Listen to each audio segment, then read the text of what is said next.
शोर व गुल, पकड़ धकड़, जंजीरों की झनकार, मुजरिमों का ताक़ुब, पुरखतर लम्हात, मजलूमों की फरियादें, जोर आवरों की लंतरनियां, गोलियों की ठाएं ठाएं और डाकुओं से मुकाबले। आज ये सब कुछ किस्सा माजी बन चुका है।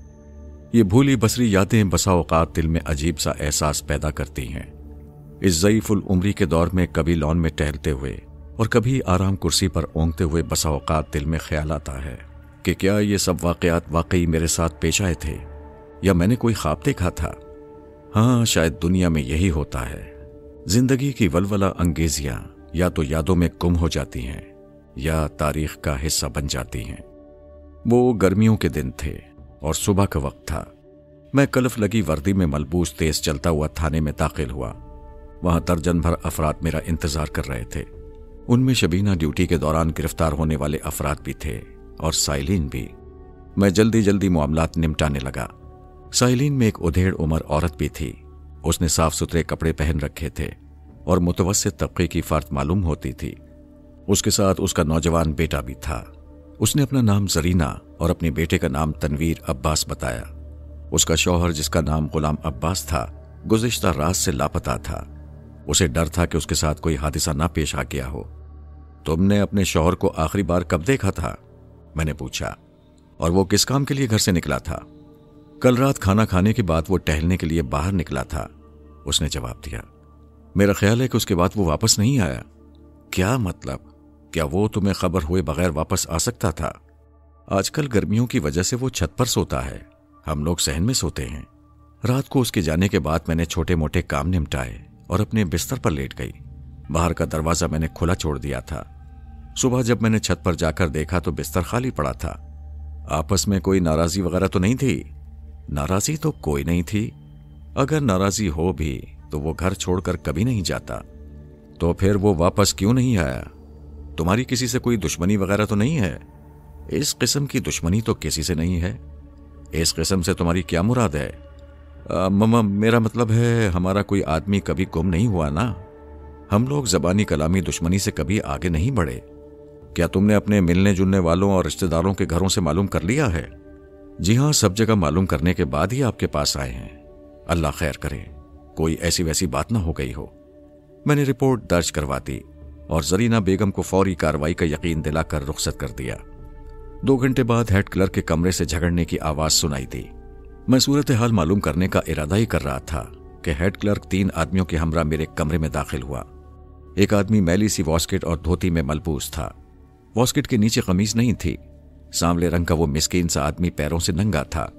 दीगर 2 आदमियों ने उसे दाएं बाएं से पकड़ रखा था और वो एहतजाज करते हुए खुद को छुड़ाने की नाकाम कोशिश कर रहा था। जिन 2 अफराद ने उसे पकड़ रखा था उनमें से एक उधेड़ उम्र और दूसरा नौजवान था। उनके लिबास और रख रखाव से अंदाजा होता था कि वो मुतवस्सित तबके से ताल्लुक रखते हैं। बाद में पता चला कि वो बाप बेटा थे और जिस शख्स को उन्होंने पकड़ रखा था वो गोरकन था। इसको बंद करें जी, नौजवान ने कहा। इसने हमारी दादाजी की लाश गायब कर दी है। इसके बाजू छोड़ दो और आराम से सारी बात बताओ। ये झूठ है सरकार, गोरकन ने आजिज़ाना अंदाज में हाथ जोड़कर कहा। इनका मुर्दा खुद ही गायब हुआ है। हम जद्दी पुजदी इस कब्रिस्तान में काम कर रहे हैं। हमने 90 साल का गला सड़ा मुर्दा रखकर क्या करना है जी? ओए, मुंह संभाल कर बात कर, उधेड़ उमर शख्स ने कहा। मेरे बाप का अदब से नाम ले। अगर दोबारा गला सड़ा मुर्दा कहा तो जबड़ा हलक में उतार दूंगा। थानेदार साहब, इन्होंने मुझे बहुत मारा है जी, गोरकन ने फरियाद की। इनके खिलाफ रपट लिखें जी। ओए चुप कर खोते, उधेड़ उमर शख्स ने उसे मारने के लिए हाथ उठाया। मार लो बच्चू, चंगी तरह मार लो, गोरकन ने रोने वाली आवाज में कहा। तुम्हारे मुर्दे तो मैंने ही जमीन में गाड़ने हैं ना। कसी मार के पसलियां ना तोड़ें तो मेरा नाम भी खुशी मोहम्मद नहीं। तुम लोग खामोश हो जाओ, मैंने तहक्कुमाना लहजे में कहा। आपस में बात नहीं करो। तुम्हारा नाम क्या है? मैंने उधेड़ उमर शख्स से पूछा। मेरा नाम सादिक अली है, उसने जवाब दिया। और ये मेरा बेटा अकरम है। कल मेरे वालिद का इंतकाल हुआ। उनका नाम सखावत अली था। हमने कल ही उन्हें दफन कर दिया। इस बदबख्त ने रात को उनकी लाश गायब कर दी। खुशी मोहम्मद गोरकन ने जवाब देने के लिए मुंह खोला, लेकिन मैंने उसे चुप करा दिया और सादिक अली से पूछा, इसने लाश क्यों गायब कर दी है? क्या ये लाशों का कारोबार करता है? ये तो इसी को मालूम होगा। इसको जरा फेंटी शेटी लगाएं, खुद ही सब कुछ उगल देगा। तुमको क्यों ना फेंटी शेटी लगाऊं? मैंने गुस्से से कहा। तुम्हारे पास क्या सबूत है कि लाश इसने गायब की है? इसने हमें खुद बताया है। मेरे इस्तफसार पर खुशी मोहम्मद ने बताया कि वो कब्रिस्तान से मुल्लक एक छोटे से मकान में रहता है। गुज़िश्ता रात तकरीबन 1:30-2 बजे कोई आवाज़ सुनकर उसकी आंख खुल गई। उसने बाहर निकलकर इधर उधर नजर दौड़ाई और 2-3 बार आवाज़ भी लगाई, मगर आसपास कोई बंदा परिंदा नजर नहीं आया। वो अंदर जाकर बिस्तर पर लेट गया और थोड़ी देर में उसकी आंख लग गई। आधे या पौने घंटे बाद उसने दोबारा खटके की आवाज़ सुनी और फिर उठ बैठा। आसमान पर बादल छाए हुए थे और हर सू गहरी तारीकी थी। जो आवाज़ उसने सुनी थी वो कब्रिस्तान की तरफ से आई थी। वो पौधों के दरमियान से होता हुआ आगे बढ़ा और तारीख कब्रिस्तान में नजर दौड़ाई। अचानक उसने एक मुर्दे को कब्र से निकलते देखा। उसने यही लफ्ज इस्तेमाल किया था। बकौल उसके वो मुर्दा सर से पैर तक सफेद कपड़े में या बिल्फाज़े दीगर कफन में लिपटा हुआ था। वो एक कब्र से निकलकर एक तरफ चल दिया। खुशी मोहम्मद ने कहा, अगरचे उसका सारी जिंदगी मुर्दों से वास्ता रहा था, लेकिन उस चलते फिरते मुर्दे को देखकर उसके औसान खता हो गए। वो अपनी जगह पर साकित हो गया। मुर्दा दरख्तों के झुंड में गायब हो गया तो वो हिम्मत करके वापस मुड़ा और घर जाकर बिस्तर पर लेट गया। उसने इस पुरस्कार वाक़े को कुदरत के राजों में से एक राज समझा और सोने की कोशिश करने लगा। ये बात उसके जहन में नहीं आई कि उस कब्र को जाकर देखे जिसमें से मुर्दा निकलता हुआ दिखाई दिया था। अगली सुबह 10 बजे के करीब इत्तेफाकन उसकी नजर सखावत अली की कब्र पर पड़ गई। कब्र खुली पड़ी थी। तब उसे ख्याल आया कि रात को उसने जिस कब्र से मुर्दा निकलते देखा था वो यही कब्र थी। सीधा सादिक अली के पास पहुंचा और उसे बताया कि उसका बाप कब्र में से गायब हो चुका है। सादिक अली ने शोर मचाया और उसको पकड़कर थाने ले आया। खुशी मोहम्मद की पूरी बात सुनने के बाद मैंने सादिक अली से पूछा, तुम्हें इसकी बात पर शक क्यों है? क्या ये मुर्दों का कारोबार करता है? थानेदार साहब, आप खुद सोचें, भला ये भी कोई अक्ल में आने वाली बात है कि लाश कब्र से निकलकर चली गई? उसके नौजवान बेटे अकरम ने अक्लमंदी का मुजाहरा करते हुए कहा, अगर इसकी बात मान भी ली जाए तो दादाजी को सीधे घर आना चाहिए था। हेड क्लर्क ने कहा, मालूम होता है इन लोगों ने दादाजी को जिंदा ही जमीन में गाड़ दिया था। जिस शख्स के साथ ऐसा सलूक किया गया हो वो कैसे घर वापस जा सकता है? मैं तो इस बात पर हैरान हूं कि वो कब्र से निकला कैसे। मैंने सादिक अली से पूछा, क्या तुमने खुद जाकर अपने बाप की कब्र का मुआयना नहीं किया? नहीं जी। इसकी बात सुनकर मेरा तो दिमाग ही ठिकाने पर नहीं रहा। तुम लोग बाहर बैठो, मैंने कहा, मैं फारिग होकर तुम्हारे साथ चलता हूं। 15-20 मिनट के बाद मैं उठने की तैयारी कर ही रहा था कि एक और शख्स मेरे कमरे में दाखिल हुआ। उसने एक टोपी पहन रखी थी और उम्र उसकी 50 साल के लगभग मालूम होती थी। मुझे याद आया कि वो किसी गवाही के सिलसिले में पहले भी आ चुका था। उसने सलाम करने के बाद कहा, मलिक साहब, मुझे पहचानो। मुझे जाना तो किसी आमिल कामिल के पास था, मगर मैं आपके पास आ गया।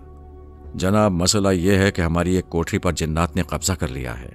ये कोठरी मवेशियों के बाड़े के कोने पर वाक़े है। कुछ दिन पहले हमारी एक भैंस मर गई। हमने कोई ख्याल नहीं किया।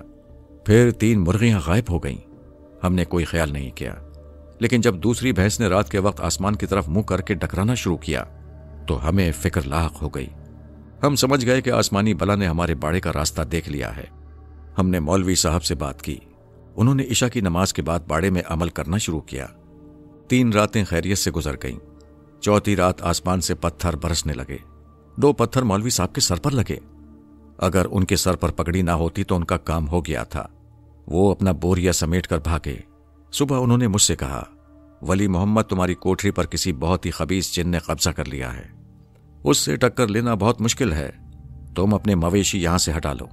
जनाब, मैंने मौलवी साहब के मशवरे पर अमल किया और मवेशी दूसरी जगह बांधने शुरू कर दिए। कल रात बाड़े की तरफ से नलका चलने की आवाज आई। उस वक्त रात के 2 या 3 बजे होंगे। मेरी बीवी ने डरते डरते दीवार के ऊपर से बाड़े की तरफ देखा तो जनाब उसने अजीब नजारा देखा। नलका चल रहा था, पानी भी गिर रहा था, लेकिन चलाने वाला कोई नहीं था। मेरी बीवी के मुंह से चीख निकल गई और वो बेहोश होते होते बची। अगर मैं उसे संभाला न देता तो वो खत्म हो जाती। मैंने कहा, हो सकता है अंधेरे की वजह से उसे नलका चलाने वाला नजर न आया हो। जनाब, मेरी घरवाली ने कभी झूठ नहीं बोला।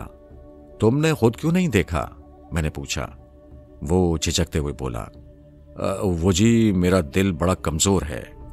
हकीम साहब ने मुझे ऐसी चीजों से दूर रहने का मशवरा दिया है, इसलिए जरा एहतियाती करता हूं। ये कैसे पता चला कि नल का चलाने वाला कोई जिन था? जनाब, मैं सबूत अपने साथ लेकर आया हूं। उसने जेब में हाथ डाला और पीले रुमाल में लिपटी हुई कोई चीज मेरी तरफ बढ़ाई। ये देखें। सुबह मैंने 4 आदमी साथ लिए और कोठरी में जाकर देखा। नल का कोठरी के बिल्कुल साथ है। यही कोई 4 कदम का फासला होगा। वहां से ये 2 चीजें हमारे हाथ लगीं। मैंने पीला रुमाल खोला तो अंदर से चांदी की एक अंगूठी और रुई की एक मौतर फुरेरी बरामद हुई। ये अंगूठी तो खुरे पर पड़ी थी, उसने मजीद कहा, और ये फुरेरी कोठरी के दरवाजे के बीच से मिली है। और तुम्हारा ख्याल है कि ये दोनों चीजें उस खबीस जिन की मिल्कियत हैं जिसने तुम्हारे बाड़े पर कब्जा कर रखा है? और किसकी हो सकती हैं? मैंने सुना है कि चांदी और खुशबू जिन्नात की पसंदीदा चीजें हैं। तुमने अपना नाम क्या बताया है? वली मोहम्मद। देखो मियाँ वली मोहम्मद, ये जो हमारा कानून ताज़ीरात है, मेरी मालूमात के मुताबिक ये जिन्नात पर लागू नहीं होता। इसलिए बेहतर यही है कि हमारा वक्त ज़ाया ना करें। मलिक साहब, मैं झूठ नहीं बोल रहा। मैंने खुद अपने कानों से नलके की आवाज़ सुनी थी। नल का चलाना कोई जुर्म नहीं है, मैंने उठते हुए कहा। और मैं इस किस्म के जिन्नात को नहीं मानता जो पुरस्कार ताकतों के मालिक समझे जाते हैं। अब मकान ही बेचना पड़ेगा, उसने मायूसी से कहा। मेरी घर वाली कई बार कह चुकी है कि यह सारी खराबी कब्रिस्तान की वजह से है। कब्रिस्तान के पास घर होगा तो यही होगा। कब्रिस्तान के नाम पर मैं चौंका। मैंने उसका पता नोट कर लिया और कहा कि वो घर जाकर मेरा इंतजार करे। पुराने वक्तों के उस कब्रिस्तान में झाड़ियां और दरख्त कसरत से उगे हुए थे। कब्रों में कोई तरतीब नहीं थी और बेशतर कब्रें बारिश की वजह से बैठ गई थीं। खुशी मोहम्मद एक कब्र के सामने जा ठहरा और कहने लगा, जनाब, यह है उनके दादा की कब्र। कब्र खुदी हुई थी और खाली थी। मैंने देखा कि लहद के नीचे की जमीन भी खुदी हुई थी। मैंने सादिक अली से पूछा, क्या तुम्हें यकीन है कि तुम्हारे वालिद को इसी कब्र में दफन किया गया था? उसने कब्र के सराहने की तरफ इशारा किया, जहां एक छोटी सी तख्ती गड़ी हुई थी। उस पर मतूफी का नाम और तारीख वफात वगैरह लिखी हुई थी। ये तख्ती मैंने अपने हाथ से यहां गाड़ी थी, गुरकन ने तस्दीक करते हुए कहा। कब्र तो यही है जी, मैंने गुरकन से कहा। और तुम्हारा कहना यह है कि इस कब्र से तुमने मुर्दे को निकलकर जाते देखा था? अल्लाह ही बेहतर जाने वो क्या चीज थी, मुर्दा था या कोई फरिश्ता या फिर कोई इंसान। वो जो कोई भी था, सफेद चादर में लिपटा हुआ था। अल्लाह गवाह है, मैं कब्रिस्तान में खड़ा हूं। मुझे झूठ बोलने की जरूरत नहीं। मैंने उसे इसी कब्र से निकलते देखा था। वो सामने मेरा मकान है। उसने एक नीम पुख्ता मकान की तरफ इशारा किया जो कब्रिस्तान की करीबी दीवार के साथ बना हुआ था। दीवार महज 3 फुट ऊंची थी और उसे एक बच्चा भी फलांग सकता था। मकान के करीब अंदर दाखिल होने का रास्ता भी नजर आ रहा था। उसे रास्ता ही कहा जा सकता था क्योंकि उसमें कोई दरवाजा या फाटक नहीं था। दूसरी बार आंख खुलने के बाद मैं कब्रिस्तान में दाखिल हुआ और चंद कदम अंदर पहुंचकर रुक गया। खुशी मोहम्मद बात जारी रखते हुए बोला, आप खुद देख सकते हैं कि वहां से इस कब्र तक का ज्यादा फासला नहीं है। उस वक्त अच्छा खासा अंधेरा था, लेकिन फिर भी मुझे कफन में लिपटा हुआ मुर्दा नजर आ गया। वो इस कब्र से निकला और उस तरफ चला गया। मेरी जगह कोई और होता तो उसका दम ही निकल जाता। जिस तरफ उसने इशारा किया था उस तरफ कब्रिस्तान से परे मकान नजर आ रहे थे। मैं दोबारा कब्र का जायजा लेने लगा। कब्र को बाकायदा खोदा गया था। सारी मिट्टी बाहर पड़ी थी। बिलफर्ज अगर कोई जिंदा इंसान कब्र में दफन हो जाता तो वो बाहर नहीं निकल सकता था। ताहम अगर वो अपनी रूहानी और जिस्मानी कुव्वतों को बरोकार लाते हुए बाहर निकल भी जाता तो उसे सारी मिट्टी निकालने की जरूरत नहीं थी।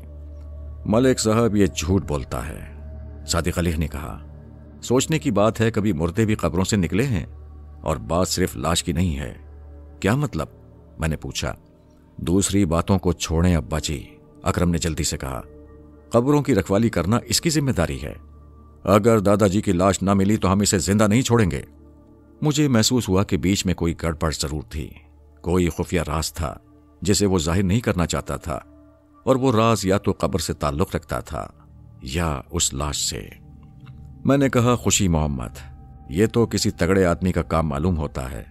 लहद भी खुदी हुई है। मुर्दे में इतनी जान कहां से आ गई? फिर उसके नीचे खुदाई करने की जरूरत क्या थी? जनाब, ये बात तो वही जाने जिसने ये काम किया है, खुशी मोहम्मद ने कहा। अल्लाह जाने, मैंने जो देखा था वो आपको बता दिया है। इससे ज्यादा मुझे कुछ मालूम नहीं। उसके लहजे में आजिज़ी थी। वो झूठा नहीं मालूम होता था। मैं सादिक अली को एक तरफ ले गया और कहा, सादिक अली, इस मामले में कोई घुंडी जरूर है। मैं इस बात में तुम्हारे साथ इत्तेफाक करता हूं कि कब्र बाहर से खोदी गई है, किसी ने बाकायदा लाश निकाली है, लेकिन इसमें खुशी मोहम्मद का हाथ नजर नहीं आता। मुझे ये बताओ कि लाश के जिस्म पर कोई कीमती चीज तो नहीं थी, कोई सोने या हीरे की अंगूठी वगैरह? बात करते वक्त मेरी नजर उसके चेहरे पर थी। वहां मुझे ऐसे तासुरात नजर आए जो मेरे अंदाजे की तस्दीक करते थे। ऐसी तो कोई बात नहीं है, उसने तामुल करते हुए कहा। कोई शख्स एक अंगूठी के लिए पूरी लाश गायब नहीं कर सकता। यह बात भी माकूल थी।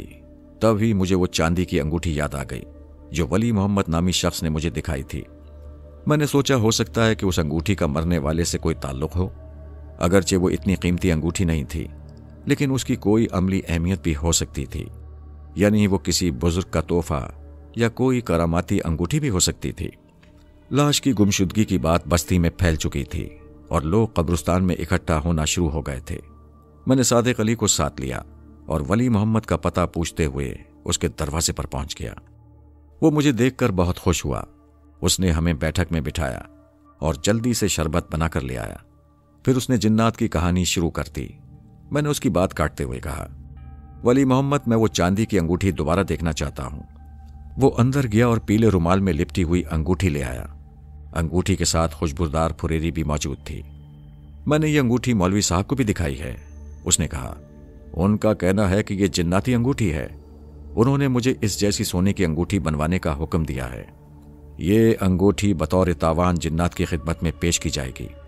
मैंने वो चांदी की अंगूठी सादिक अली और उसके बेटे को दिखाई और पूछा, क्या तुमने ये अंगूठी पहले भी कभी देखी है? सादिक अली ने अंगूठी देखकर भवें सुकेड़ी और अपने बेटे की तरफ देखते हुए बोला, पुत्र अकरम, ये अंगूठी तो? हाँ जी, ये तो चांदी की अंगूठी है, अकरम ने जल्दी से कहा। हमने इसे पहले कभी नहीं देखा। नौजवान अपने बाप से ज्यादा होशियार नजर आता था। उसने दूसरी दफा बाप की बात का रुख बदला था। वाज़े तौर पर दोनों ने उस अंगूठी को पहचान लिया था, लेकिन मैंने इस मौजू को ज्यादा नहीं छेड़ा और दोनों को रुखसत कर दिया। वली मोहम्मद ने कहा, मलिक साहब, आप वक़ूए का मुआयना भी करते जाएं। हो सकता है उधर से कोई और सबूत आपके हाथ लग जाए। चलो, मैंने कहा, वक़ूआ भी देख लेते हैं। वो मुझे सहन की तरफ से बाड़े में ले गया। खासा कुशादा बाड़ा था। एक तरफ छप्पर के नीचे खुरली बनी हुई थी और साथ ही एक कच्चा कोठा था जिसके करीब ही एक नलका था। दाहिनी तरफ वाली दीवार के ऊपर से कब्रिस्तान नजर आता था। दरमियान में एक कच्ची सड़क थी। बाड़े के बैरूनी दरवाजे का एक पट टूटा हुआ था, जिसका मतलब यह था कि कोई भी शख्स बआसानी अंदर आ सकता था। मैंने नलका चलाकर देखा। वो ठीक काम कर रहा था। खुरे में लाल मिट्टी नजर आ रही थी। वहां किसी ने कीचड़ आलूद हाथ या पैर धोए थे। मैंने वली मोहम्मद से पूछा, क्या यहां किसी ने हाथ पैर धोए थे? जिन्नात ने धोए होंगे, उसने जवाब दिया। जब से जिन्नात की मशहूरी हुई है उसके बाद से कोई बंदा इधर नहीं आता। मैंने कच्चे कोठे पर नजर डाली। अंदर सिवाय एक कुदाल के कुछ नहीं था। वली मोहम्मद ने झिझकते हुए अंदर नजर डाली और बोला, ये कुदाल पता नहीं किसकी है। मैं कुदाल उठाकर बाहर ले आया और उसका जायजा लेते हुए कहा, यह भी जिन्नात की मालूम होती है। कुदाल के फल पर मिट्टी लगी हुई थी, जिससे यह अंदाजा होता था कि उसे हाल ही में इस्तेमाल किया गया था। वाज़े तौर पर सखावत अली की कब्र इसी कुदाल से खोदी गई थी। मैं टूटे हुए दरवाजे के करीब गया और वहां से कब्रिस्तान की तरफ निगाह दौड़ाई। खुशी मोहम्मद गुरकन ने कब्र से निकलने वाले शख्स का जो रुख बताया था वो बाड़े की उमूमी समत में था। मेरे जहन में सूरत हाल का नक्शा कुछ यूं बना। सखावत अली की कब्र खोदने वाला शख्स अपना काम मुकम्मल करने के बाद बाड़े में आया था। उसने कुदाल कोठे के अंदर रख दी थी और नलके पर हाथ पैर धोए थे। हाथ धोते वक्त उसने अपनी अंगूठी उतारकर खुरे के किनारे पर रख दी थी और जाते वक्त उसे उठाना भूल गया था। खुशबूदार फुरेरी गालिबन उसके कान से गिर गई थी। लेकिन सवाल यह पैदा होता था कि सखावत अली की लाश कहाँ थी। वली मोहम्मद के बयान से यही अंदाजा होता था कि जाते वक्त वो खाली हाथ था। कम से कम उसके पास लाश जैसी भारी चीज कोई नहीं थी। कुदाल हल्की चीज थी और बवजह तारीकी नजर नहीं आई होगी। ये सबूत मिलने के बाद गोरकन की पोजीशन तकरीबन साफ हो गई थी, लेकिन उसने सफेद पोश शख्स को देखकर जो अंदाजा लगाया था वो ठीक नहीं था। मैंने वली मोहम्मद को तसल्ली दी और उसे यकीन दिलाया कि उसके बाड़े पर किसी जिन विन का कब्जा नहीं है। वो सोने की अंगूठी पर पैसे जाया ना करे। फिर चांदी की अंगूठी और फररी को मैंने रुमाल में लपेट कर जेब में रख लिया। जब मैं बाहर निकला तो मैंने देखा गोरकन हाथ हिलाता हुआ मेरी तरफ आ रहा था। उसके चेहरे पर पाई जाने वाली चमक से अंदाजा होता था कि उसे कोई नई बात मालूम हुई थी। मैं रुक गया। उसने करीब पहुंचकर कहा, जनाब, मेरा ख्याल है लाश का पता चल गया है। अगर आप इजाजत दें तो हम कब्र खोद कर देख लें। क्या मतलब कब्र खोद के देख लें? आप मेरे साथ आएं। उसने कहा, यह बात मौके पर ही समझ में आएगी। मैं उसके हमरा दोबारा खुदी हुई कब्र पर पहुंच गया। जनाब, मेरा दिमाग ही चकराया हुआ था, वरना यह बात मुझे पहले ही नजर आ जाती। बात यह है कि मैं कब्र पहले से तैयार रखता हूं। ये जो कब्र आप देख रहे हैं, दरअसल ये खाली कब्र थी। उसने एक नई बनी हुई कब्र की तरफ इशारा किया, लेकिन किसी ने इसे बंद कर दिया है। मेरा ख्याल है जिस किसी ने यह हरकत की है उसने बूढ़े की लाश इस कब्र में दफन कर दी है। अगर आप इजाजत दें तो इसे खोद कर देख लिया जाए। अच्छी तरह सोच लो, मैंने कहा। ऐसा ना हो कि यह किसी और की कब्र हो। मुझे पूरा यकीन है जनाब। इतने में सादिक अली और उसका बेटा अकरम लोगों को हटाते हुए हमारे करीब पहुंचे। उनके चेहरों से फिक्रमंदी आया थी। दोनों गोरकन को घूरने लगे। क्या हुआ? अकरम ने पूछा। सुना है दादाजी की लाश का पता चल गया है। गोरकन ने उन्हें नई कब्र के बारे में बताया। उन्होंने कब्र का जायजा लिया और आपस में मशवरा करने लगे। ये कब्र तो वाकई खाली थी। सादिक अली ने कहा, यह बात तो मुझे भी याद है। यह तो कोई मौजज़ा ही लगता है। आसपास खड़े हुए कुछ और लोग भी गुफ्तगू में शामिल हो गए और उस वाक़े को गैब की तरफ मंसूब किया जाने लगा।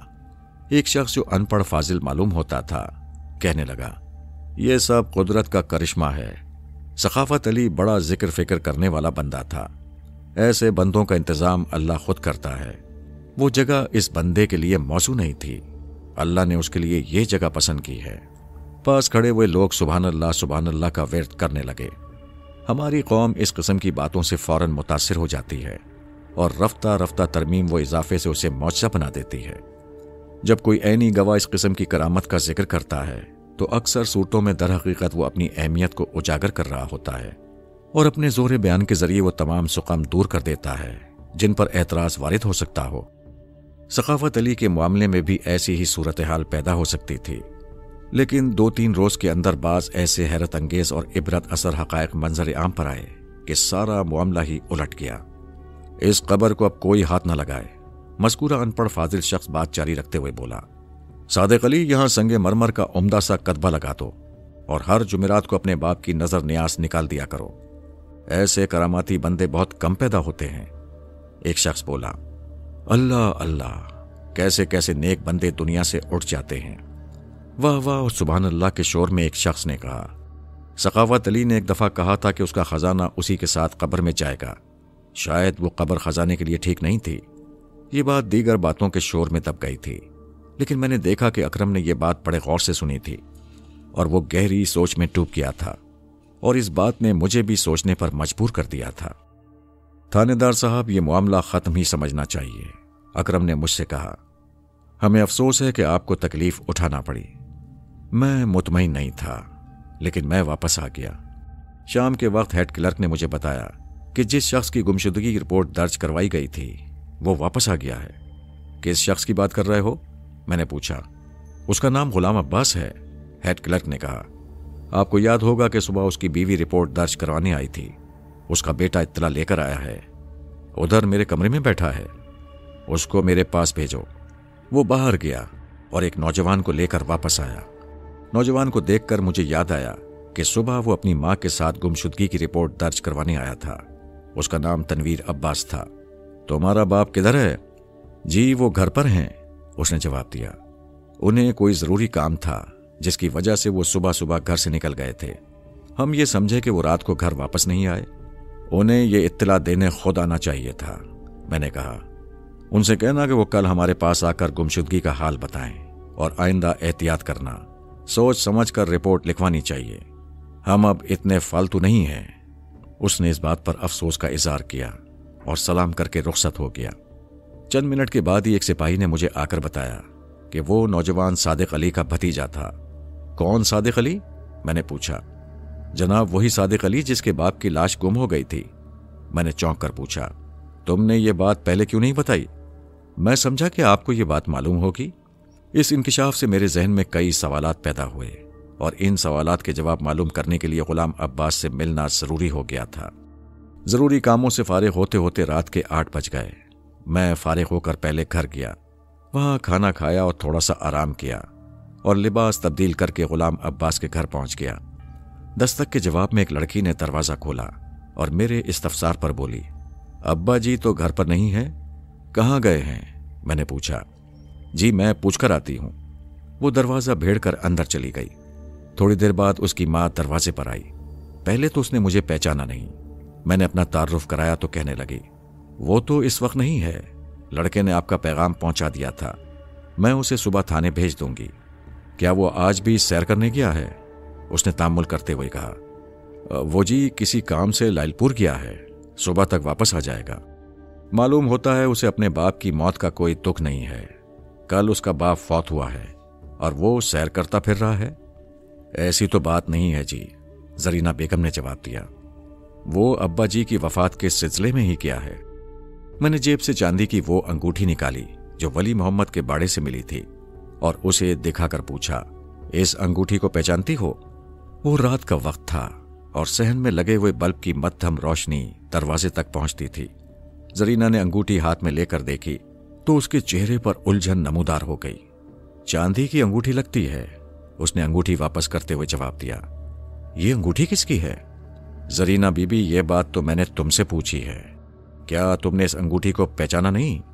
वो तामुल करते हुए बोली, ऐसी एक अंगूठी मेरे आदमी के पास भी है, पर पता नहीं। उसने वो अंगूठी पहचान ली थी, लेकिन वो अपनी पहचान का इजहार करने में हिचकिचा रही थी। यही मामला सादिक अली और उसके बेटे के साथ भी था। उन्होंने भी अंगूठी पहचान ली थी, लेकिन इकरार नहीं किया था। बीबी, तुम्हारे घर में कोई खुशबू वगैरह तो जरूर होगी। खुशबू? उसने हैरत से मेरी तरफ देखा। मेरा मतलब है कोई इतर शितर। मैं आपका मतलब नहीं समझी। मतलब यह है कि अंदर जाकर इतर की शीशी ले आओ। तुम्हारा आदमी तो इतर का बहुत शौकीन है। वो हिचकिचाती हुई अंदर गई और एक छोटी सी इतर की शीशी उठा लाई। मैंने उसके हाथ से शीशी लेकर उसे सूंघा, फिर जेब से रुई की फुरेरी निकालकर उसे भी सूंघा। दोनों की खुशबू एक सी थी। गालिबन वो चमेली का इत्र था। अब इस बात में कोई शक नहीं रह गया था कि कब्र खोदने वाला गुलाम अब्बास ही था। ताहम ये बात हुनूस तफ्तीश तलब थी कि उसने ऐसा क्यों किया था। तुम्हें अपने ससुर की कब्र का मामला तो मालूम हो चुका होगा, मैंने कहा। गुज़िश्ता रात किसी ने उसकी कब्र खोदकर लाश दूसरी कब्र में दफना दी है। तुम्हारा देवर इस सिलसिले में थाने आया था, मगर तुम्हारा मियाँ नजर नहीं आया। हमें इस मामले का कोई इल्म नहीं है जी। ये हरकत सादिक अली ने ही की होगी। हमारा उनसे ज्यादा मेलजोल नहीं है। लाश गायब होने वाली बात तो सारी बस्ती में मशहूर हो चुकी है। लोग कब्रिस्तान के चक्कर लगा रहे हैं। मेरा बेटा तनवीर भी पता करने गया था। वो कहता है कि कब्र के बारे में गलतफहमी हो गई थी। मैंने तो पहले ही कह दिया था कि लोगों को वहम हुआ होगा। भला कभी लाश भी गायब हुई है? गुलाम अब्बास लालपुर क्या करने गया है? जी उसने मुझे बताया नहीं। मर्दों के काम मर्द ही जाने। मैं इत्र की ये शीशी साथ ले जा रहा हूं, मैंने कहा। तुम्हारे आदमी के हाथ वापस भिजवा दूंगा। वो जैसे ही वापस आए उसे थाने भेज देना। अब तक सारा मामला पुलिस के दायरे इख्तियार से बाहर था। आधी रात के वक्त कब्र खोदना, लाश को दूसरी कब्र में दफन करना या किसी वीरान बाड़े के नलके पर हाथ पैर धोना कोई जुर्म नहीं था। लेकिन मेरी छठी हिस्स कह रही थी कि इस मामले की तह में कहीं ना कहीं कोई जुर्म छुपा हुआ था। मेरा अंदाजा ठीक ही निकला। अलल सुबह कत्ल की एक इत्तला मिली। एक शख्स कब्रिस्तान में कत्ल हो गया था। मैं घर से तैयार होकर सीधा कब्रिस्तान पहुंच गया। वहां तमाशाइयों का हुजूम था। एक एएसआई ज़ाब्ते की कार्रवाई में मसरूफ था। चंद सिपाही लोगों को पीछे हटा रहे थे। औरतें कब्रिस्तान से बाहर खड़ी थीं। उधर से रोने की आवाजें भी आ रही थीं। मकतूल एक ऐसी कब्र पर पड़ा था जो आधी खुदी हुई थी। उसकी टांगें कब्र के अंदर थीं और ऊपर का धड़ बाहर था। उसे किसी तेजधार आले से कत्ल किया गया था। उसका खून कब्र की मिट्टी में जज्ब हो चुका था। एएसआई ने मुझे सलाम किया और मेरे इस्तफसार पर बताया कि मकतूल का नाम गुलाम अब्बास था और जिस कब्र में वो पड़ा था वो उसके बाप की थी। तभी मैंने गौर से कब्र का जायजा लिया। یہ وہی قبر تھی جس میں مبینہ طور پر بوڑھے سخاوت علی کی لاش دفن کی گئی تھی۔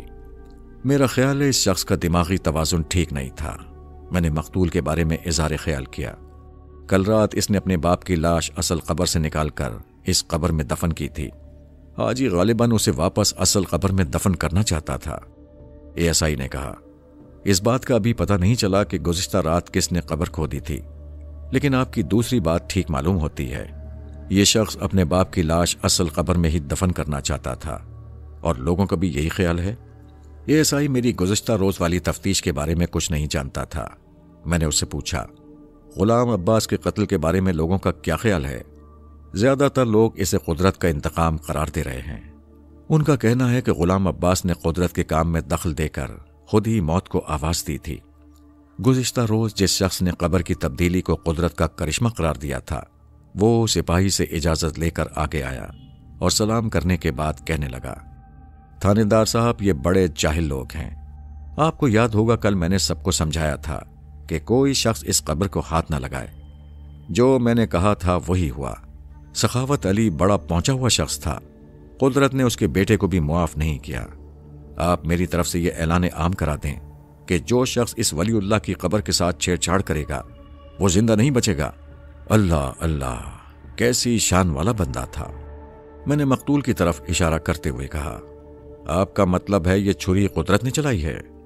اور کیا جناب، قدرت کی چھری بے آواز ہوتی ہے۔ میں نے ہجوم کی طرف دیکھا تو مجھے اس شخص کا چہرہ نظر آیا جس نے گزشتہ روز خزانے کی بات کی تھی۔ وہ ادھیڑ عمر کا پڑھا لکھا شخص معلوم ہوتا تھا۔ میں نے اسے اشارے سے قریب بلایا اور نام پوچھا۔ اس نے اپنا نام ساجد حسین بتایا۔ میں اسے ایک طرف لے گیا۔ ساجد حسین، کل تم نے کسی خزانے کا ذکر کیا تھا؟ وہ تھوڑا سا گھبرایا اور بولا، وہ تو صرف سنی سنائی بات تھی، میں بھی یوں ہی پوچھ رہا ہوں، پوری بات کیا ہے؟ پوری بات تو چاچا امام بخش کو ہی معلوم ہوگی، اس نے جواب دیا۔ اس کی اور ثقافت علی کی بڑی پرانی دوستی تھی، میں نے اسی سے یہ بات سنی تھی۔ میں نے اس سے چاچا امام بخش کا پتہ پوچھ کر ڈائری میں نوٹ کر لیا اور اسے فارغ کر دیا۔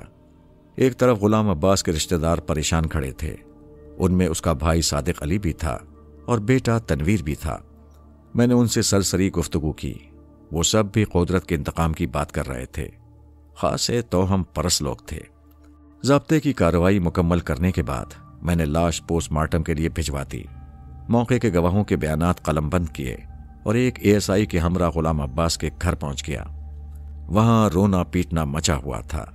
میں نے غلام عباس کی بیوہ زرینہ بیگم کو الگ بلا کر کہا، مجھے تمہارے شوہر کی موت پر بہت افسوس ہے اور میں تمہارے غم میں برابر کا شریک ہوں۔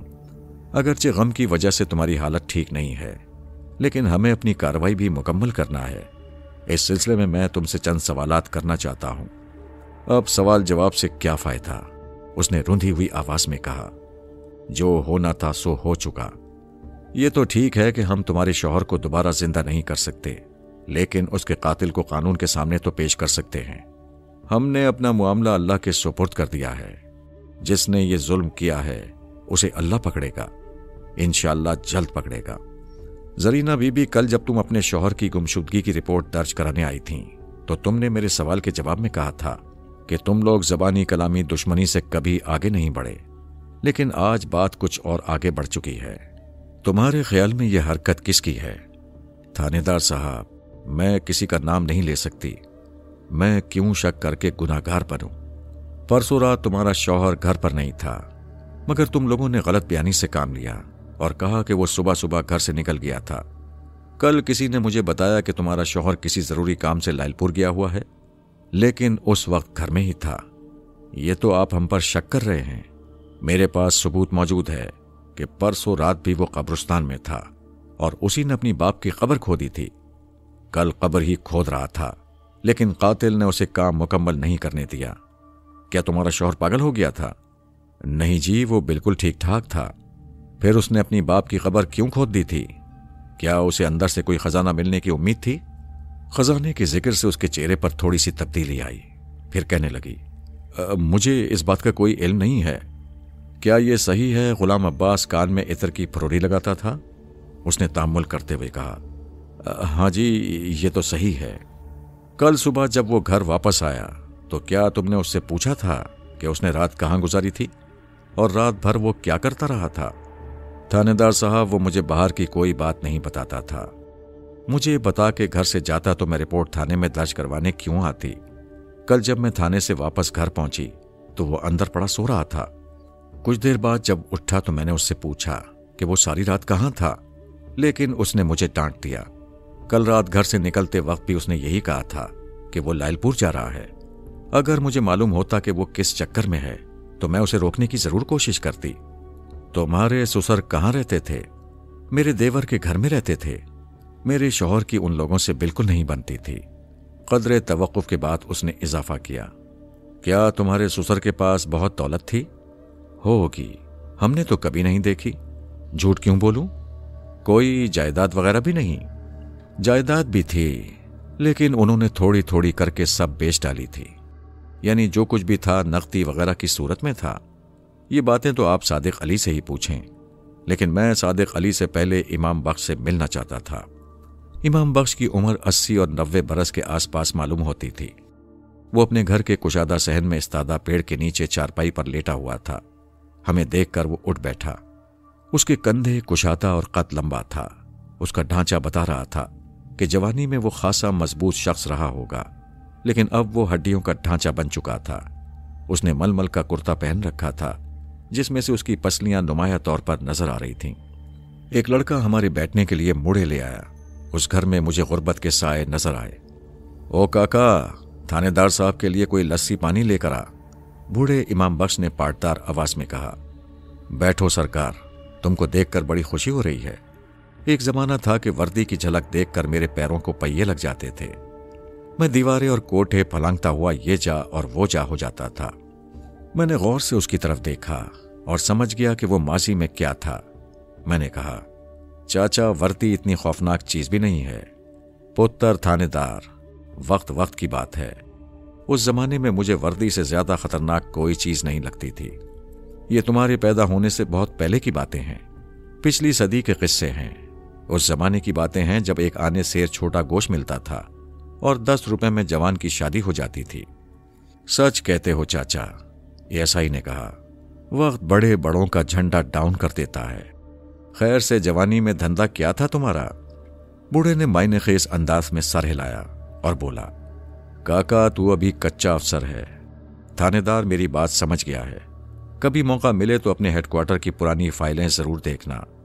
उनमें इमाम बख्श गुज्जर और सुखे डाकू का नाम जरूर होगा। एएसआई ने आंखें फैलाकर मेरी तरफ देखा। वैसे सब रौला ही रौला है। इमाम बख्श ने बात जारी रखते हुए कहा, बंदा कुछ भी कर ले, आखिर एक दिन उसकी फूंक निकल ही जाती है। जब मैं जवान था तो बड़ा रोब राब था मेरा। शरीफ शुरफा मुझे देखकर कान लिपेट लिया करते थे, लेकिन अब मैं हरकत करता हूं तो हड्डियां खड़खड़ाती हैं। एक बच्चा भी मुझे धक्का दे दे तो मुझसे उठा ना जाए। मैंने उसकी बात काटते हुए कहा, चाचा, जवानी के किस्से तो कभी खत्म नहीं होते। हम तुमसे सखावत अली के बारे में कुछ पूछने आए हैं। सखावत अली यानी सुखे डाकू के बारे में?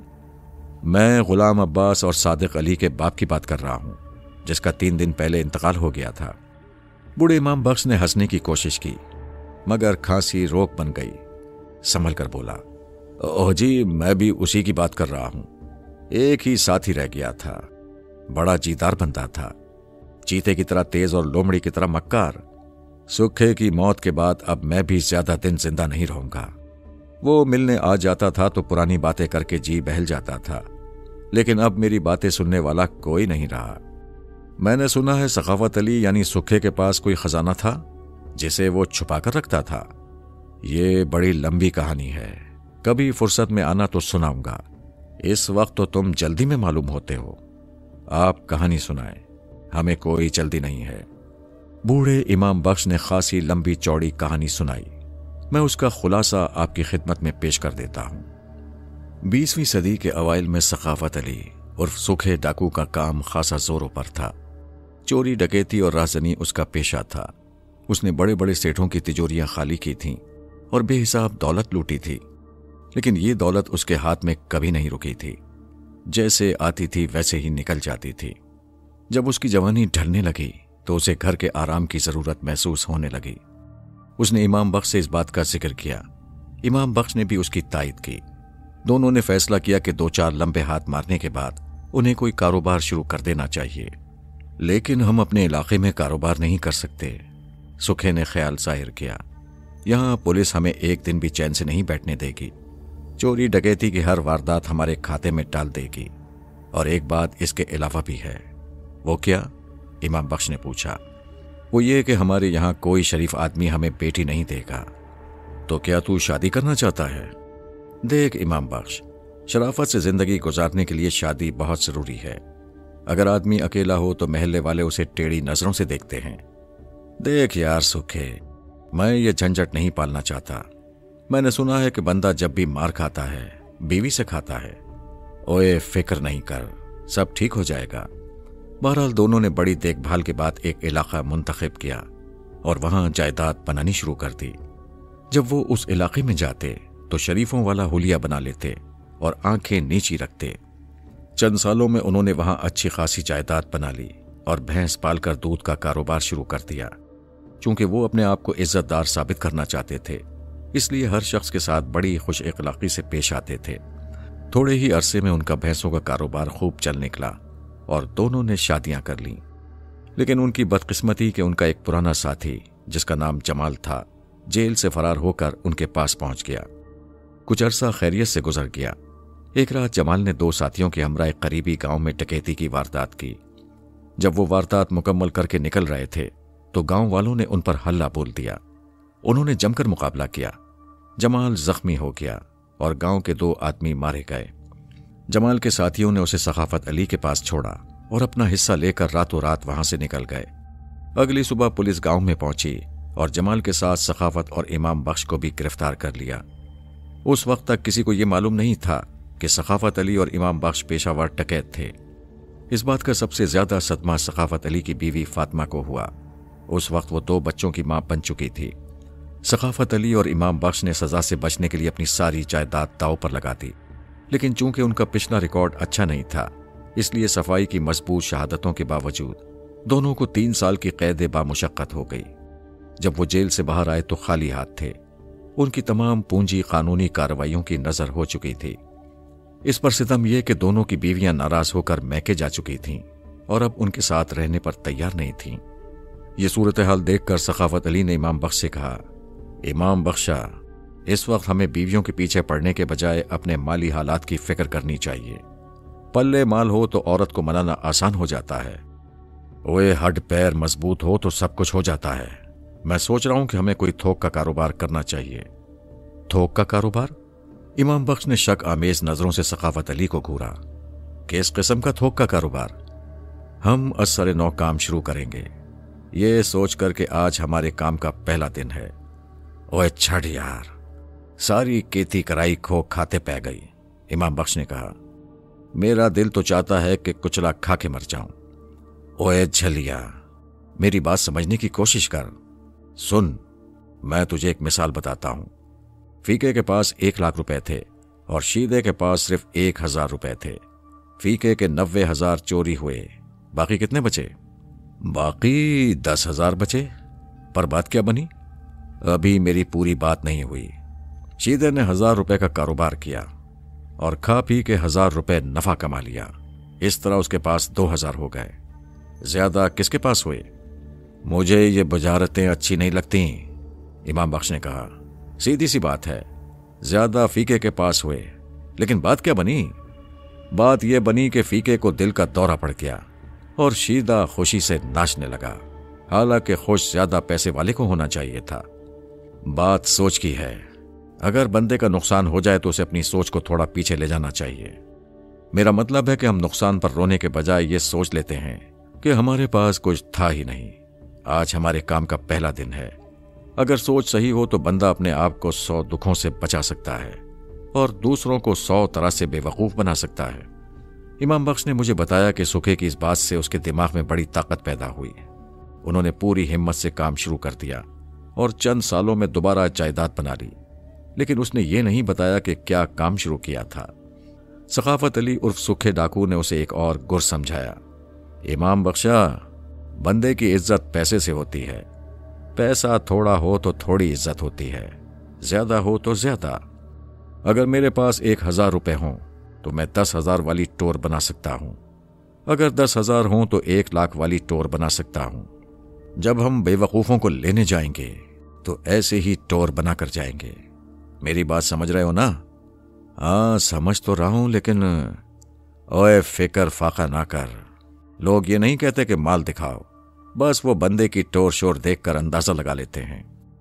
دونوں نے اس نسخے پر عمل کرتے ہوئے اپنے لیے عمدہ کپڑے سلوائے، بیوی بچوں کے لیے تحفے خریدے اور بڑی آن بان کے ساتھ اپنے سسرال پہنچے۔ ان کی ٹور شور کا خاطر خواہ اثر ہوا اور سسرال والے ان کی بیویوں کو رخصت کرنے پر راضی ہو گئے۔ امام بخش نے مجھے بتایا کہ سکھے کی بیوی فاطمہ خوش نہیں تھی۔ وہ گھر والوں کے دباؤ میں آ کر رخصت تو ہو گئی، لیکن اس نے سخاوت علی کو دل سے قبول نہ کیا۔ اس نے اولاد کے دل میں بھی باپ کے لیے نفرت کا بیج بو دیا۔ یوں زندگی گزرتی رہی اور فاصلے بڑھتے رہے۔ ان کی اولادیں جوان ہو گئیں اور ان کی شادیاں بھی ہو گئیں۔ سخاوت علی اور امام بخش بوڑھے ہو گئے، ان کی بیویاں فوت ہو گئیں، اور پھر وہ وقت بھی آ گیا کہ ان کی اولاد بھی بڑھاپے کے دور میں داخل ہو گئی۔ سخاوت علی کبھی ایک بیٹے کے گھر میں رہتا اور کبھی دوسرے بیٹے کے گھر میں، لیکن کوئی اس کی پرواہ نہیں کرتا تھا۔ ایک روز وہ گھر سے چلا گیا اور 15-20 روز کے بعد واپس آیا۔ گھر والوں کے استفسار پر اس نے بتایا کہ قریبی علاقے میں اس کی کچھ جائیداد تھی جسے وہ فروخت کر کے آیا ہے۔ اس کی جائیداد کے بارے میں چیمونگیاں ہوتی رہتی تھیں، لیکن کسی کو یہ معلوم نہیں تھا کہ جائیداد کہاں تھی۔ سخاوت علی نے اپنے چند خاص دوستوں کو بتایا کہ اسے جائیداد کی فروخت سے خاصی بڑی رقم ملی ہے، لیکن چونکہ اولاد اس کا خیال نہیں رکھتی، اس لیے یہ دولت اس کے ساتھ ہی قبر میں جائے گی۔ یہ بات اس کے دونوں بیٹوں کو بھی معلوم ہوئی اور وہ ساری دوریاں بھلا کر باپ کی خدمت پر کمر بستہ نظر آنے لگے۔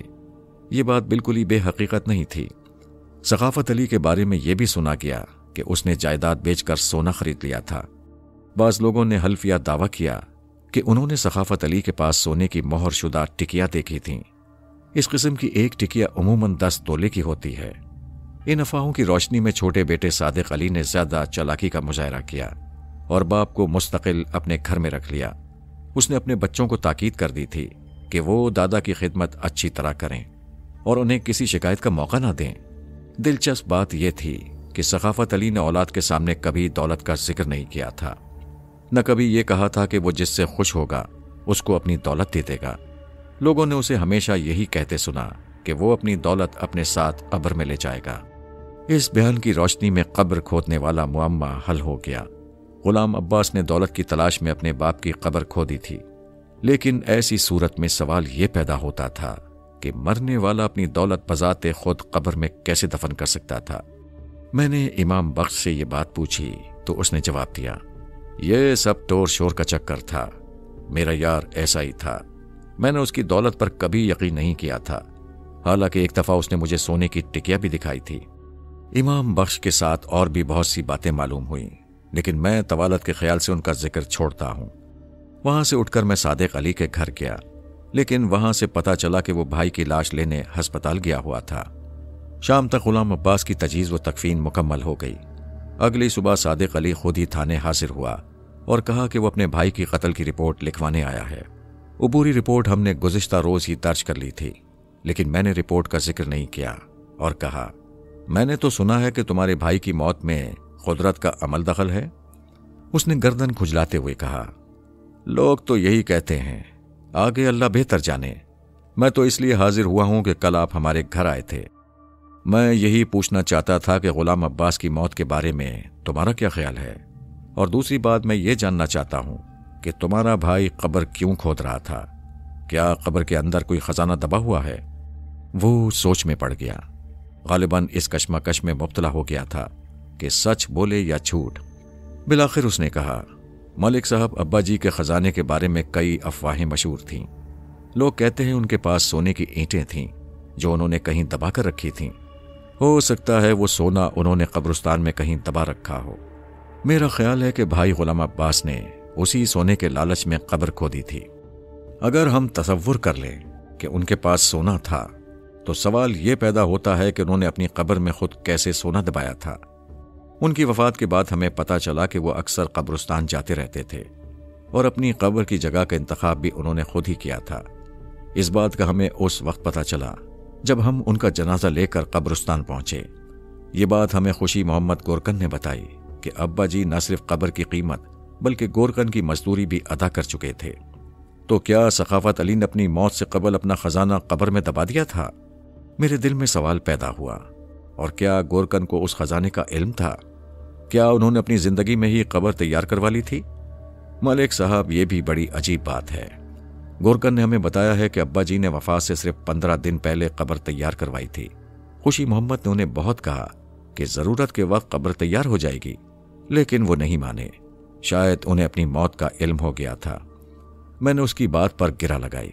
سنا ہے کہ تمہارے ابا جی بہت پہنچے ہوئے بزرگ تھے؟ ہاں جی، بہت نیک آدمی تھے، اس نے دھیمی آواز میں کہا۔ ہر وقت کوئی نہ کوئی وظیفہ کرتے رہتے تھے۔ آخری دنوں میں تو قبر میں بیٹھ کر اللہ کا ذکر کیا کرتے تھے۔ یہ بات بھی خوشی محمد نے بتائی ہے۔ بات کھلتی جا رہی تھی۔ قبر میں بیٹھ کر ذکر بھی کیا جا سکتا تھا اور خزانہ بھی دبایا جا سکتا تھا۔ میں نے پوچھا، یہ بات تمہیں کب معلوم ہوئی؟ یہ بات بھی ابا جی کی وفات والے دن ہی معلوم ہوئی تھی۔ میرے دل میں خوشی محمد کے بارے میں شکوک پیدا ہوئے۔ ممکن ہے اسے خزانے کے بارے میں علم ہو گیا ہو اور اس نے سخاوت علی کو کسی دوسری قبر میں دفنا دیا ہو۔ یہ بات اس کے سوا کوئی نہیں جانتا تھا کہ سخاوت علی نے اپنے لیے کون سی قبر مخصوص کروائی تھی۔ صادق علی، کیا تمہیں یقین ہے کہ تمہارے ابا کی تدفین اسی قبر میں ہوئی تھی جو انہوں نے خود اپنے لیے مخصوص کی تھی؟ میرا سوال سن کر وہ چونک گیا۔ غالباً اس کے ذہن میں بھی وہی بات آئی تھی جو میرے ذہن میں آئی تھی۔ جب ہم جنازہ لے کر قبرستان پہنچے تو وہاں 2 تیار قبریں تھیں۔ خوشی محمد نے ہمیں جس قبر کے بارے میں بتایا، ہم نے اسی میں جنازہ دفن کر دیا۔ ہو سکتا ہے اس نے ہمارے ساتھ دھوکہ کیا ہو۔ آخری جملہ اس نے خود کلامی کے انداز میں کہا تھا۔ میں نے پوچھا، تمہیں اپنے بھائی کے قتل کے بارے میں کسی پر شک تو نہیں؟ اس نے جواب دیا کہ اسے کسی پر شک نہیں ہے۔ دوپہر کے بعد میں ایک ASI کے ہمراہ خوشی محمد کے گھر پہنچا۔ ابھی ہم دور ہی تھے کہ ہم نے ایک نوجوان کو اس کے گھر سے نکلتے دیکھا۔ وہ چند قدم ہماری سمت چلا، پھر ہمیں دیکھ کر یوں رکا جیسے اسے کوئی بات یاد آ گئی ہو۔ وہ واپس مڑا اور تیز قدم اٹھاتا ہوا مکان کے عقب میں غائب ہو گیا۔ یہ لڑکا تھانے بھی آیا تھا، ASI نے کہا۔ غالباً صادق کا بیٹا ہے، اکرام اس کا نام ہے۔ میرا خیال ہے کہ اس کے باپ نے اسے یہاں بھیجا ہوگا۔ اس کا مطلب ہے کہ خزانے والی بات ابھی ختم نہیں ہوئی۔ خوشی محمد نے ہمیں آتے دیکھ لیا تھا۔ اس نے باہر آ کر سلام کیا اور ہمیں ایک نیم تاریک کمرے میں لے گیا جس میں 2 کھرری چارپائیاں رکھی ہوئی تھیں۔ میں نے پوچھا، یہ اکرام یہاں کیا کرنے آیا تھا؟ پتہ نہیں جی، الٹی سیدھی باتیں کر رہا تھا، اس نے جواب دیا۔ کہہ رہا تھا کہ میں نے اس کے دادا کو صحیح قبر میں دفن نہیں کیا۔ پہلے کہتے تھے مردہ غائب کر دیا، اب کہتے ہیں قبر صحیح نہیں۔ پتہ نہیں جی، یہ لوگ مجھ غریب کے پیچھے کیوں پڑ گئے ہیں۔ کیا تم نے سخاوت علی کو صحیح قبر میں دفن کیا تھا؟ میں نے پوچھا۔ اس نے گھبرا کر میری طرف دیکھا، پھر پوچھا، کیا انہوں نے میرے خلاف ایک اور رپٹ لکھوا دی ہے؟ رپٹ کی کوئی بات نہیں ہے، یہ بات میں اپنے طور پر پوچھ رہا ہوں۔ دفن تو انہوں نے خود ہی کیا تھا، میں نے صرف قبر کے بارے میں بتایا تھا۔ بڈھے نے زندگی میں اپنی ہی قبر تیار کروا لی تھی۔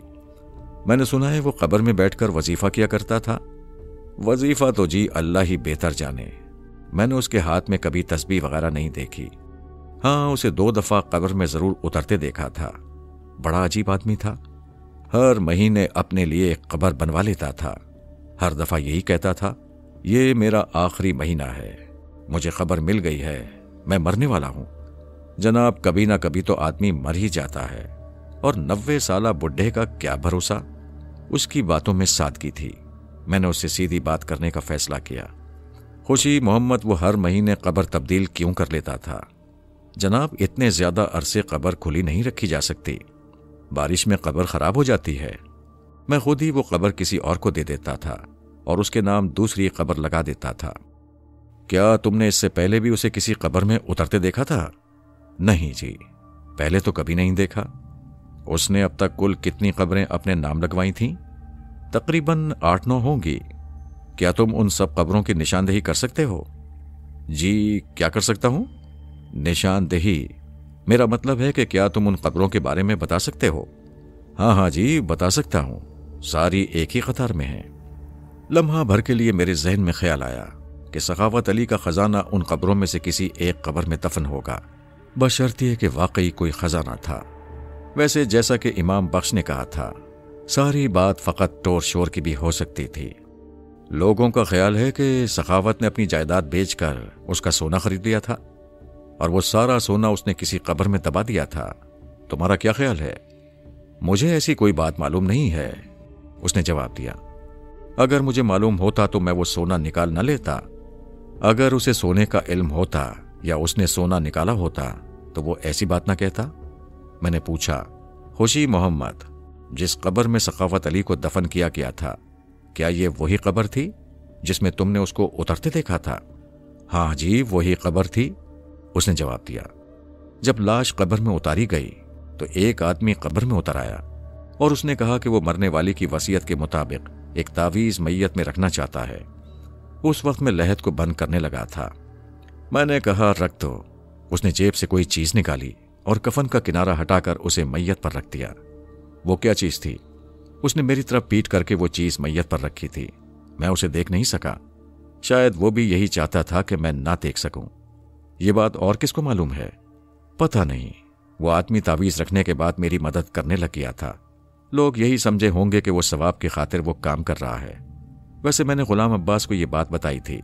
وہ پرسوں میرے پاس آیا تھا اور اپنے باپ کے بارے میں ایسے ہی سوالات کر رہا تھا جیسے آپ کر رہے ہیں۔ تم نے اور کس کو یہ بات بتائی ہے؟ اور کس کو بتانی تھی جی؟ او ہاں، ابھی اکرام کو بھی یہ سارا قصہ بتایا ہے۔ وہ یا تو بہت سیدھا آدمی تھا یا بہت زیادہ چالاک۔ کیا تم اس شخص کو جانتے ہو جس نے میت پر تعویذ رکھا تھا؟ نام نہیں جانتا، اگر سامنے آ جائے تو شکل سے پہچان لوں گا، اے ایس آئی نے کہا۔ اس آدمی کو تلاش کرنا مشکل نہیں ہوگا، کئی اور لوگوں نے بھی اسے قبر میں اترتے دیکھا ہوگا۔ ٹھیک ہے، میں نے کہا، تم خوشی محمد کو ساتھ لے لو اور اسے تلاش کر کے تھانے لے آؤ۔ اے ایس آئی نے کہا کہ مجھے بھی ساتھ ساتھ چلنا چاہیے۔ اسے یقین تھا کہ مذکورہ شخص کو تلاش کرنے میں زیادہ وقت نہیں لگے گا، وہ مل گیا تو کھڑے کھڑے بات ہو جائے گی۔ اس کا اندازہ صحیح ثابت ہوا۔ جنازے میں شریک چند لوگوں سے بات کرنے پر اس کا نام اور پتہ معلوم ہو گیا۔ 20 منٹ کے بعد ہم اس کا دروازہ کھٹکھٹا رہے تھے۔ اس کا نام شفیق الرحمان تھا اور وہ اسکول ٹیچر تھا۔ دستک کے جواب میں اس نے خود ہی دروازہ کھولا اور ہمیں دیکھ کر کچھ فکر مند سا نظر آنے لگا۔ وہ ادھیڑ عمر کا خوش اخلاق اور دیانتدار شخص نظر آتا تھا۔ رسمی کلمات کے بعد میں نے کہا، شفیق صاحب، خطرے کی کوئی بات نہیں ہے، ہم ایک چھوٹے سے معاملے کی تصدیق کرنا چاہتے ہیں۔ جی حکم کریں۔ یہ خوشی محمد گورکن ہیں۔ میں نے خوشی محمد کی طرف اشارہ کیا۔ اس نے ہمیں بتایا ہے کہ سخاوت علی کی تدفین کے موقع پر آپ نے کوئی چیز کفن کے اندر رکھی تھی۔ وہ کیا چیز تھی؟ وہ جی ایک تعویذ تھا۔ میرا خیال ہے کہ تعویذ عموماً زندہ لوگ استعمال کرتے ہیں۔ میں نے صرف مرحوم کی خواہش پوری کی تھی، اس نے جواب دیا۔ ذاتی طور پر میرا خیال یہ ہے کہ اگر انسان کے اندر تعویذ نہ ہو تو باہر کا تعویذ اسے کوئی فائدہ نہیں پہنچا سکتا۔ سخاوت علی نے یہ تعویذ آپ کو کب دیا تھا؟ اس نے سوچتے ہوئے جواب دیا، یہ کوئی 7-8 مہینے پرانی بات ہے۔ اس نے ایک بڑے سائز کا تعویذ مجھے دیا تھا اور مجھ سے یہ وعدہ لیا تھا کہ اس کی وفات کے بعد میں وہ تعویذ اس وقت اس کے کفن کے اندر رکھ دوں جب اس کی میت لحد میں اتاری جائے گی۔ نیز یہ بھی وعدہ لیا تھا کہ میں اس تعویذ کا اس کی موت سے قبل کسی سے ذکر نہیں کروں گا۔ میں نے اس کام کو ایک بوڑھے شخص کی آخری خواہش سمجھ کر کرنا قبول کر لیا تھا، ورنہ ذاتی طور پر مجھے وہ کام بے حکمت ہی معلوم ہوتا تھا۔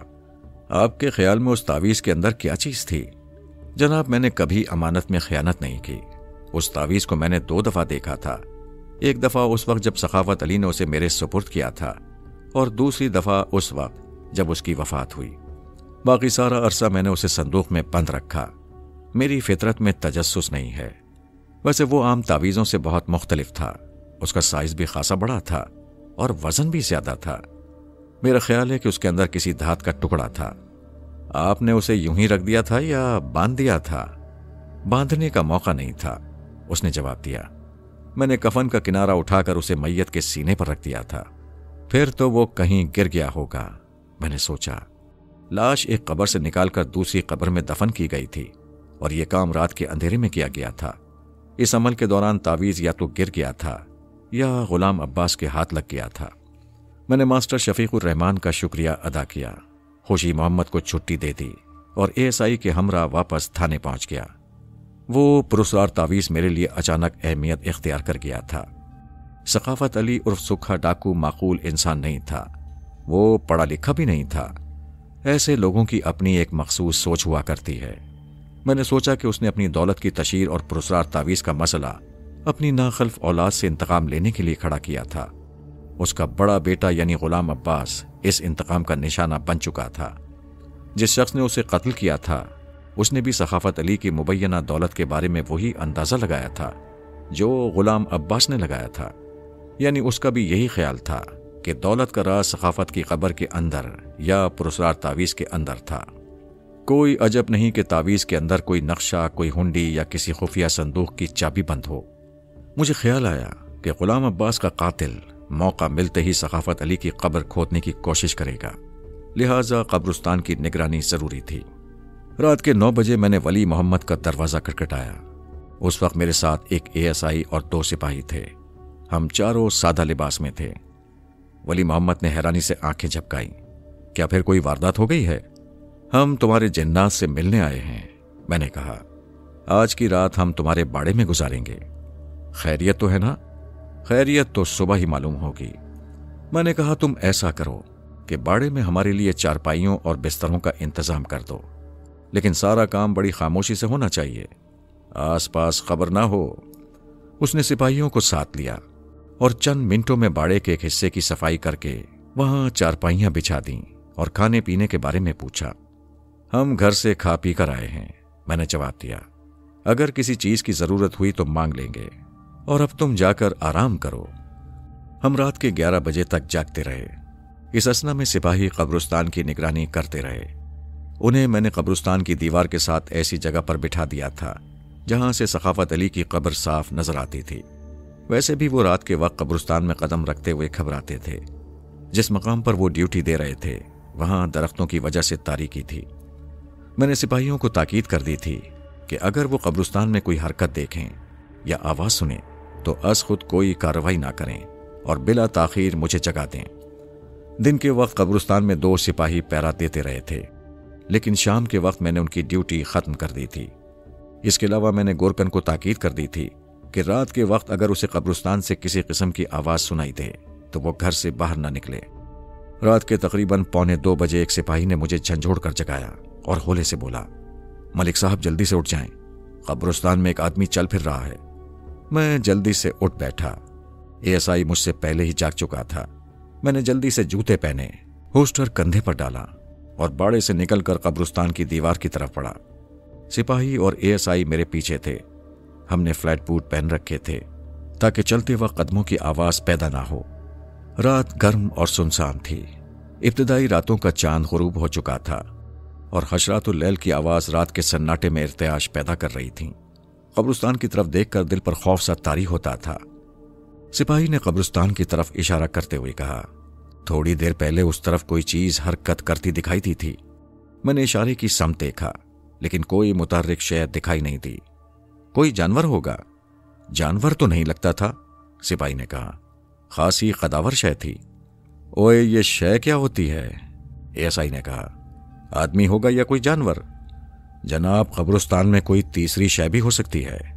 उसका इशारा भूत परीत या रूह की तरफ था। हम बैठकर इंतजार करने लगे। हमारी नजरें कब्रिस्तान की तरफ लगी हुई थीं। आसमान पर फैले हुए अनगिनत सितारे जमीन पर मध्यम उजाला कर रहे थे। वैसे हमारे पास टॉर्चें भी थीं, लेकिन हम उन्हें अशद जरूरत के सिवा इस्तेमाल नहीं करना चाहते थे। 10-12 मिनट के बाद कब्रिस्तान में एक हेवला सा हरकत करता दिखाई दिया। वो बहुत एहतियात से चल रहा था। कभी कभार कोई खुश्क पत्ता उसके पैर के नीचे आकर चरचराहट पैदा करता तो वो लम्हा भर के लिए रुक जाता। बिलाखिर वो सखाफत अली की कब्र के करीब पहुंचकर रुक गया और गुलाम अब्बास के अधूरे काम को मुकम्मल करना शुरू कर दिया। मुझे ये बात बताने का ख्याल नहीं रहा कि मैंने तफ्तीशी जरूरत के तहत सखाफत अली की कब्र पर मिट्टी डालने की इजाजत नहीं दी थी। कब्र आधी से ज्यादा खुदी हुई थी। कब्र खोदने वाला बहुत एहतियात से काम कर रहा था। मिट्टी निकालने से बहुत मध्यम आवाज पैदा हो रही थी। एएसआई ने कहा, मेरा ख्याल है कि इसे घेर कर पकड़ लेना चाहिए। अभी नहीं, मैंने कहा। اسے اپنا کام مکمل کر لینے دو۔ ASI نے قدرے تلخی سے کہا، کیا آپ اسے لاش کی بے حرمتی کرنے کی اجازت دے رہے ہیں؟ یہ بات مجھے بھی پسند نہیں تھی۔ لمحہ بھر کے لیے میرا ارادہ تبدیل بھی ہوا۔ میں نے سوچا قبل اس کے کہ وہ لاش کو قبر سے نکالے ہمیں اسے گرفتار کر لینا چاہیے، لیکن میں نے اپنے ہی ارادے کو عملی جامہ نہیں پہنایا۔ دراصل میں معاملے کی تہہ تک پہنچنا چاہتا تھا۔ اگر میں اسے مزید قبر کھودنے سے روک دیتا تو وہ شخص ایک بڑے نقصان سے بچ جاتا، لیکن وہ بات سامنے نہ آتی جو اس عبرت انگیز واقعے کو آپ تک پہنچانے کا محرک بنی۔ قبر کھودنے والا کافی گہرائی میں جا چکا تھا اور صرف اس وقت نظر آتا تھا جب وہ مٹی باہر پھینکتا تھا۔ میں نے اپنے ساتھیوں کے ہمراہ آہستہ آہستہ آگے بڑھنا شروع کیا، درختوں اور پودوں کی اوٹ میں، قدموں کی اوٹ میں، یہاں تک کہ ہم چند قدم کے فاصلے پر پہنچ گئے۔ میں نے اپنے ساتھیوں سے کہہ دیا تھا کہ وہ میرے حکم کے بغیر کوئی حرکت نہ کریں۔ کچھ دیر کے بعد قبر کھودنے والے نے اپنا کام موقوف کر دیا اور قبر کے اندر غائب ہو گیا۔ غالباً وہ اس چیز کی تلاش میں تھا جس کے لیے اس نے ساری محنت کی تھی۔ میرا ارادہ یہ تھا کہ جب وہ قبر سے باہر نکلے گا تو میں اسے گرفتار کر لوں گا۔ قبر کے اندر مدھم روشنی نظر آئی، شاید کوئی چھوٹی ٹارچ تھی۔ میں یہ سوچ ہی رہا تھا کہ قبر کے اندر سے ایک دلدوز چیخ سنائی تھی۔ وہ آواز جو پورے قبرستان میں گونجتی چلی گئی تھی، اس میں ایسی دہشت اور ایسی شدت تھی کہ ہمارے رونگٹے کھڑے ہو گئے۔ چند لمحوں کے لیے ہم اپنی جگہوں پر ساکت ہو گئے۔ قبر کھودنے والا قبر سے باہر نکلا اور چیخے مارتا ہوا ایک طرف بھاگا۔ اسے کچھ ہوش نہیں تھا کہ اس کے راستے میں کیا چیز آ رہی ہے۔ وہ قبروں، جھاڑیوں اور اونچی نیچی جگہوں کو پھلانگتا ہوا جا رہا تھا۔ اسے روکو، میں نے چیخ کر کہا، اور اس کے تعاقب میں میرے ساتھ میرے ساتھیوں نے بھی میری تقلید کی۔ مذکورہ شخص 2-3 دفعہ گرا، مگر اس نے دوڑنا موقوف نہیں کیا۔ گرنے کی وجہ سے اسے واضح طور پر اچھی خاصی چوٹیں آئی تھیں، تاہم اس کی رفتار میں کوئی کمی واقع نہیں ہوئی۔ مجھے یقین ہو گیا کہ ہم اسے پکڑ نہیں سکیں گے۔ قبرستان کی دیوار پھلانگنے کے بعد وہ ہماری نظروں سے اوجھل ہو گیا۔ ہم چونکہ قبروں سے بچ کر بھاگ رہے تھے، اس لیے ہمیں یہ راستہ اختیار کرنا پڑ رہا تھا۔ قبرستان کی دیواریں پھلانگنے کے بعد میں رک گیا۔ ایک کھٹی گھٹی سی رونے اور گڑ گڑانے کی آواز آ رہی تھی۔ میں آگے بڑھا تو دیکھا مذکورہ شخص سجدے میں پڑا ہوا تھا اور اپنا دانا ہاتھ زور زور سے زمین پر مارتے ہوئے کہہ رہا تھا، اللہ میری توبہ، اللہ میری توبہ، مجھے آگ کے عذاب سے بچا لے، مجھے آگ کے عذاب سے بچا لے۔ ہم چاروں اس کے قریب کھڑے ہو کر حیرت سے اس کی حالت کا مشاہدہ کرنے لگے۔ میں نے اس پر ٹارچ سے روشنی ڈالی اور جھک کر اس کا چہرہ دیکھا۔ اوہ، یہ تو صادق علی کا بیٹا اکرام ہے، ASI نے کہا۔ اوے، کیا ہوا ہے تمہیں؟ ایک سپاہی نے اسے پکڑ کر سیدھا کھڑا کر دیا۔ میں نے ٹارچ کی روشنی میں دیکھا وہ بری طرح کانپ رہا تھا اور اپنے دانے ہاتھ کو کبھی جھٹکتا، کبھی بغل میں دباتا اور کبھی دونوں ٹانگوں میں دباتا تھا، لیکن یہ بات بڑی واضح تھی کہ اس کی تکلیف کسی طرح کم نہیں ہو رہی تھی۔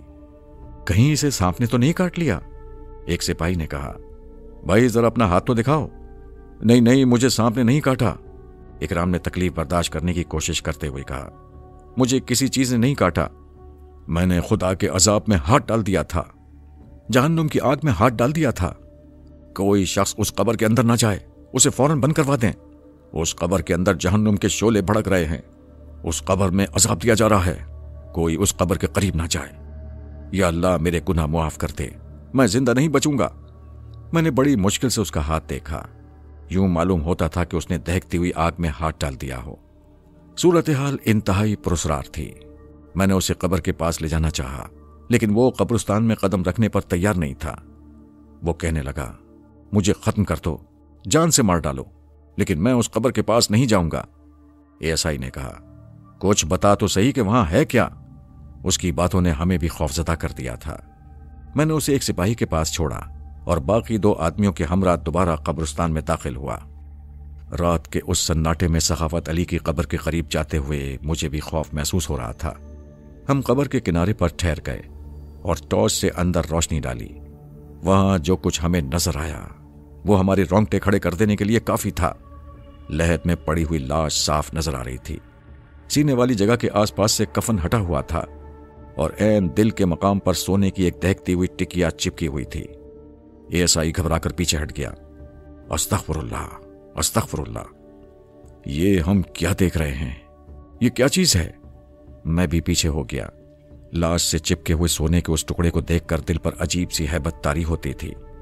मेरा ख्याल है ये वो तावीज़ है जो मास्टर शफीकुर रहमान ने मरहूम की लाश पर रखा था, लेकिन तावीज़ तो किसी कपड़े वगैरह में बंद होता है। तावीज़ का कपड़ा भी उधड़ा पड़ा है, सिपाही ने कहा। आपने शायद ध्यान नहीं किया, कपड़े की एक छोटी सी थैली लाश के पहलू में पड़ी हुई है। मैंने आगे बढ़कर एक बार फिर कब्र में टॉर्च की रोशनी डाली। तावीज़ की थैली वाकई कब्र में मौजूद थी। यही वो दौलत है जिसकी सखाफत अली ने तशहीर कर रखी थी, मैंने कहा। उसकी कुल दौलत यही एक सोने का टुकड़ा थी जिसके बारे में वो कहता रहता था कि वो उसके साथ कब्र में जाएगी। एएसआई ने कहा, सोने के टुकड़े का थैली से निकलना और गर्म होकर लाश से चिपक जाना समझ में नहीं आया। शायद कब्र की गर्मी से कोई केमिकल रिएक्शन हुआ हो। उस वक्त मैंने भी कुछ ऐसा ही अंदाजा लगाया था, लेकिन उसकी असल तौजी बहुत अरसे के बाद मेरी समझ में आई। एक रोज मैंने कुरान करीम में पढ़ा कि जो लोग सोना और चांदी जमा करते हैं और उसमें से खुदा की राह में खर्च नहीं करते, तो क़यामत के दिन उस सोने चांदी को जहन्नुम की आग में तपाया जाएगा और उनसे उनकी पेशानियों और पहलुओं और पीठों को दागा जाएगा और कहा जाएगा कि ये वो दौलत है जिसे तुम अपनी जानों के लिए जमा किया करते थे। उस वक्त हम में से कोई भी कब्र में उतरने और लाश का कफन दुरुस्त करने पर तैयार नहीं हुआ। हमने यही फैसला किया कि यह काम सुबह किया जाएगा। जब हम सिपाही के पास पहुंचे तो वो परेशान खड़ा था। मैंने इकराम के बारे में पूछा तो उसने एक तरफ इशारा किया। मैंने इशारे की सम देखा तो इकराम को बेढंगे अंदाज में जमीन पर पड़े हुए पाया। जनाब, मेरा ख्याल है कि यह शख्स खत्म हो चुका है, सिपाही ने कहा। मरने से पहले इसने इक़बाल जुर्म कर लिया था। मर गया? मैंने हैरानी से कहा। थोड़ी देर पहले तो यह बिल्कुल ठीक था। तुमने कुछ नहीं किया? नहीं जनाब, मैंने तो इसे हाथ भी नहीं लगाया। मैंने करीब जाकर टॉर्च की रोशनी में उसका मुआयना किया। वो वाकई मर चुका था। मरने से पहले उसने सिपाही के सामने अपने जुर्म का इकरार करते हुए कहा था कि अपने ताया गुलाम अब्बास को उसी ने कत्ल किया था। गुलाम अब्बास की तरह उसे भी अपने दादा की दौलत की तलाश थी। जब उसे मालूम हुआ कि कब्र में कोई पुरस्कार तावीज़ दफन किया गया है तो वो रात की तारीकी में कब्रिस्तान पहुंच गया। वहां उसका ताया पहले से कब्र खोदने में मसरूफ था। इस बात से उसे यकीन हो गया कि कब्र में वाकई कोई दौलत मौजूद है। लिहाजा उसने ताया को अपने रास्ते से हटा दिया और अगली रात दोबारा कब्रिस्तान पहुंच गया। कब्र खोदने के बाद उसने एक छोटी सी टॉर्च की रोशनी में देखा कि सोने की एक टिकिया लाश के साथ चिपकी हुई है। सोने की एक ही टिकिया देखकर उसे कुछ मायूसी हुई, लेकिन जैसे ही उसने टिकिया को पकड़ा और उसे जिस्म से अलग करने की कोशिश की तो उसे यूं लगा जैसे उसने किसी दहकती हुई अंगीठी में हाथ डालकर अंगारा पकड़ लिया हो। इसके साथ ही उसके हलक से दिलदोज चीख बरामद हुई और वो कब्र से निकलकर अंधाधुंध एक तरफ भागा। सोने के एक टुकड़े ने 2 इंसानों की जान ले ली और पीछे रहने वालों के लिए इबरत का सामान कर गया। बाद में मुझे मालूम हुआ कि इस इबरत अंगेज वाक़े के बाद बाज़ लोगों ने अपने फालतू जेवर बेचकर उनकी रकम गरीबों और मोहताजों में तकसीम कर दी थी।